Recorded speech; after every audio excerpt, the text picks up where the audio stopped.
Baker Mayfield last night finished with 137 passer rating, had a remarkable first half. Only 5 incompletions all night. A lot of good scrambling, 3 touchdown passes. He's going to win a lot of games in Tampa. That's a good roster. They're going to win a lot of games this year. And they had that thing last night. Felt like sealed up for a while. 11 TDs, 2 picks on the season. Mike Evans is Hall of Fame stuff. So his mobility has gotten better, I think, this year than previous years. He's moving. He's lost a little weight, it looks like. He was feeling it, and he's a guy that really feeds off emotion. I don't think Baker, Geno, and Sam Darnold's a fluke. They're all first or second round picks. They're all good players. They're all well-traveled, so they dealt with different coordinators, different cultures, different coaches. I mean, the Kirk Cousins, who's better than Baker and Sam and Geno, but you bounce around the league a couple times. I mean, you start playing with different coordinators, different coaches, and you compartmentalize that stuff. So now Baker's got all those calluses, and he's always had the tools. He's got all that knowledge, and now he's got the tools. So, I mean, there's 2 quarterback classes that are winning in the NFL. Number 1 is the superstars, but they have skimpier supporting casts. And the second are really talented guys, Geno, Baker, and Sam Darnold, and they've got loaded wide receiver groups. In fact, I looked up this morning, if you go to Darnold, Baker, and Geno, the receivers they play with have 12 Pro Bowls and 9 All-Pros. They're Hall of Fame guys. Kansas City's been trying to figure out their wide receiver room for years. Okay. Baltimore finally has a good, not great wide receiver room. And Josh Allen, they had to move off Stephon Diggs. So there's 2 ways to win in this league consistently, and we're really seeing the second way this year, which is give a veteran, well-traveled guy that maybe not be Mahomes, isn't a Kirk Cousins, but is darn close, and on good nights is feeling it. And, you know, by the way, Baker smiled after the game at an Atlanta coach he knew very well. Give me a break, folks. When you've been rejected, when you've been demoted. This guy, Baker Mayfield, was behind P.J. Walker in Carolina at one point. Give me a break.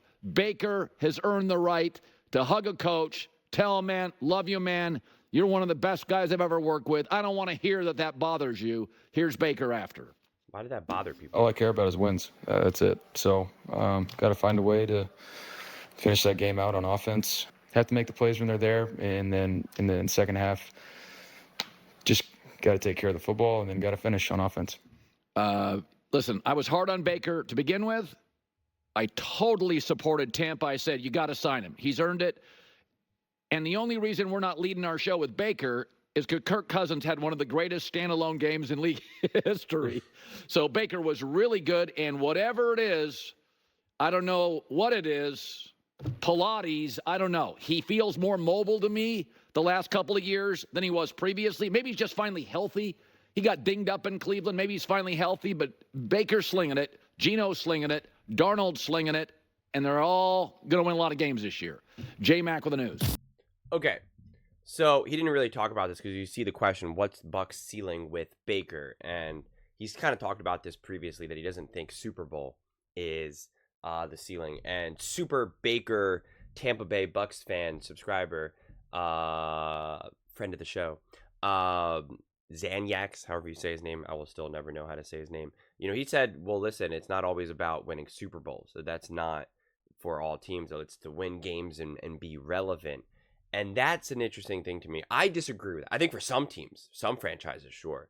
Other franchises, it's about winning Super Bowls. It's about, you know, having year in and year out, having the true chance at winning a Super Bowl, right? That is what the 49ers expectations are. That is what the Cowboys, the Eagles, the Kansas City Chiefs, the Ravens, I'm probably forgetting a couple other teams. And so again, it's not to say that you're going to win the Super Bowl every single year. It doesn't mean that every single year you have a chance to win the Super Bowl, but that is what the expectations are.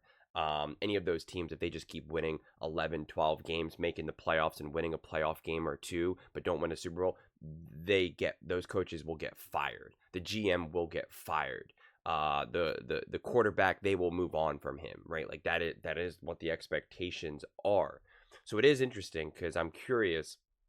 I'm going to ask this question a few different ways directly. One, I already know people believe that they can win a Super Bowl with Baker Mayfield. So I'm not even going to ask that question because I know the answer will be, you know, a definite yes.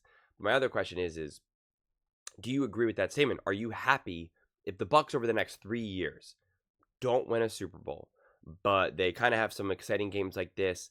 They make the playoffs all 3 years. You know, one year they win one playoff game and then they get knocked out.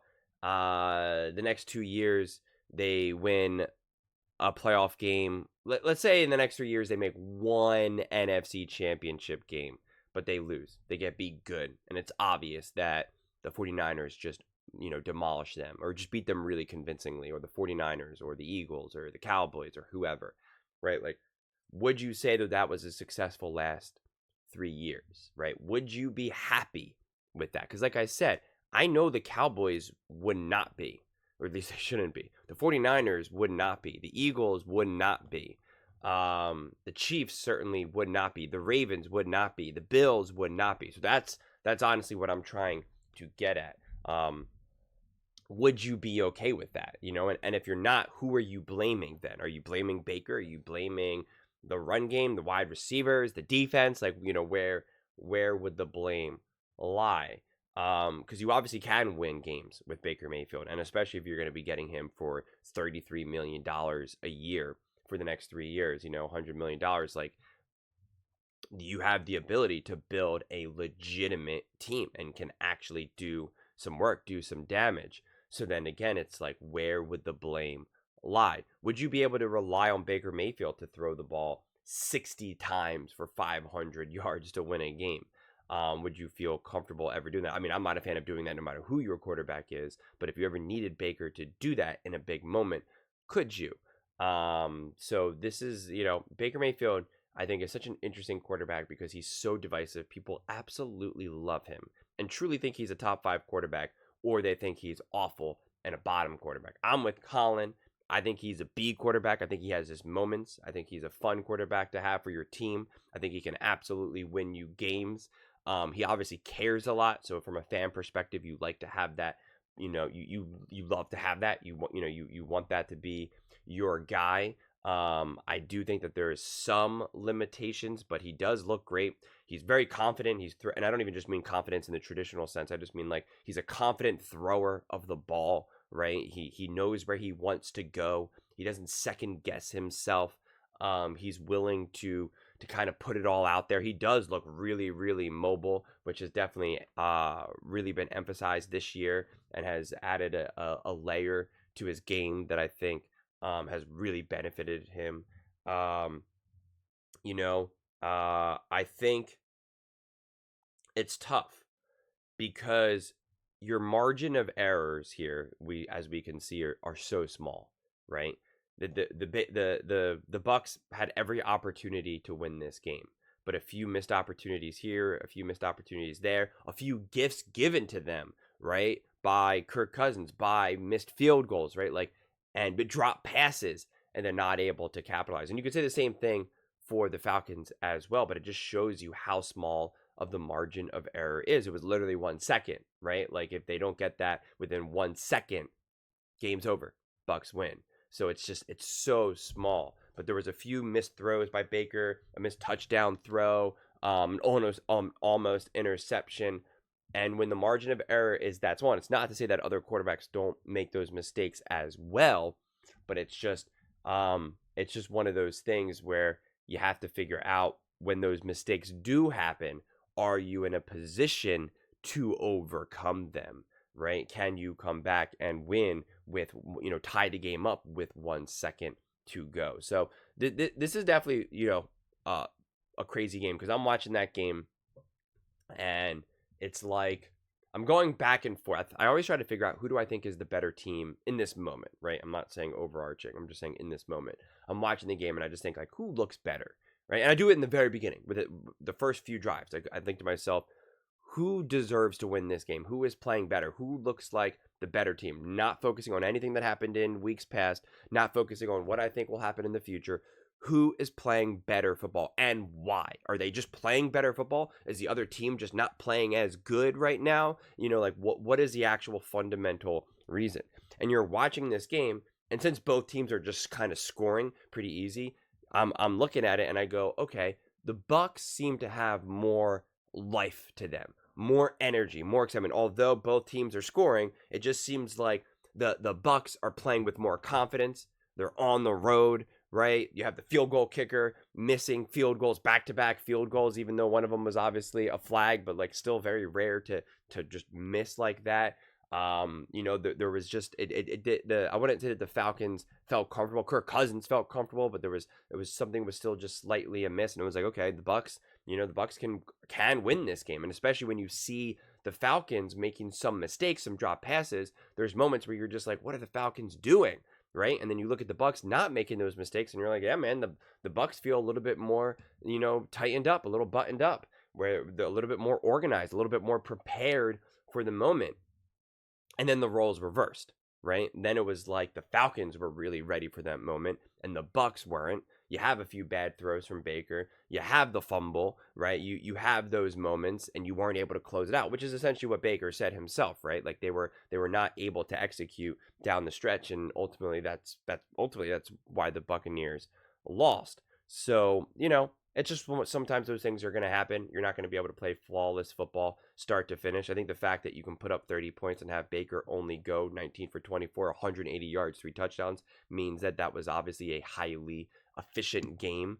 And again, having to go to overtime where the opposing quarterback had to throw 58 times for 507 yards only for it to be tie going into overtime, right? So it just shows you how efficient the Bucs can be. Baker continues to develop his chemistry with his receivers.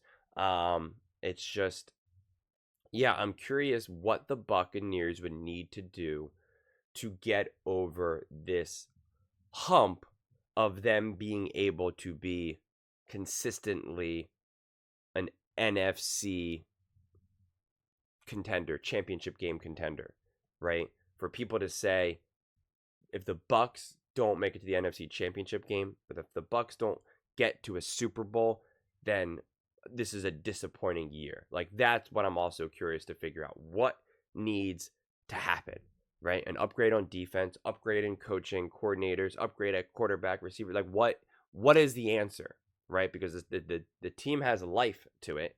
The team can obviously win games. They can obviously go toe-to-toe with a lot of great teams. They can beat great teams. But what then holds them back, right? Because a lot of people also say that Baker's is, a lot of Bucs fans say that Baker's top 5 quarterback, or that the Buccaneers are this great top team. And if that's true, and they don't reach an NFC Championship game or a Super Bowl, then what is the limiting factor? Because I asked that same question about the Dallas Cowboys. Because you have people say, this team is a great team. The Cowboys are a great team. They won 12 plus games 3 years in a row. They're elite. They're a top team in the NFL. And it's like, okay, then why didn't they get to a Super Bowl? Why haven't they gotten to a single NFC Championship game? And then that's when the excuses randomly come in. They go, oh, well, Dak didn't have any help. Or, oh, the defense wasn't good. It's like, but you just told me that this is an elite team. Well, the coaching wasn't good.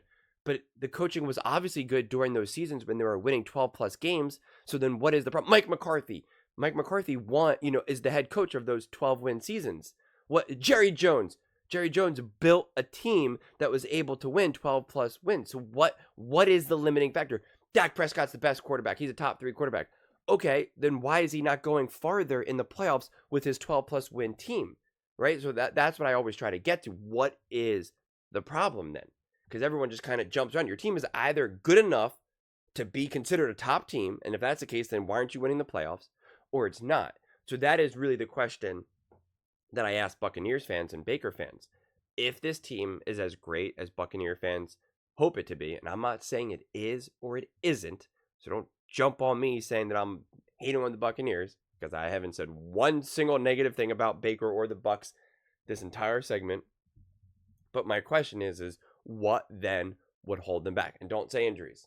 I'm not talking about injuries. Everyone can have that excuse for injuries. That's not the scope of this conversation. I'm talking about if everyone's healthy, ready to go, here we come, right? What would hold them back? Because it wasn't injuries for the Cowboys, it wasn't injuries for the 49ers, it wasn't injuries for the Eagles in years past. So what would hold them back right here? That is my question. Because a lot of people are really, really, really high on the Buccaneers. They're really, really high on Baker Mayfield. And so my question is, if you come up short, don't make an NFC Championship game, what is the problem? But those are just my thoughts. I'd absolutely love to hear yours. What do you guys all think about Baker Mayfield and the Tampa Bay Buccaneers? What do you think the ceiling is for Baker? Let me know in the comments below. I read every single comment, so whether you agree with me or disagree with me, either way, let's get in some discussions, let's get in some fights, but ultimately, let's just have some fun. And please do consider subscribing. We are building an amazing community here, and I'd absolutely love to see you part of it. I want to build something that we all genuinely feel connected to, something that we're really excited to be part of. I think we're on our way to doing it. And please don't forget to give this video a thumbs up, as it really does help with the visibility and the algorithm. Thank you so much, and see you next time.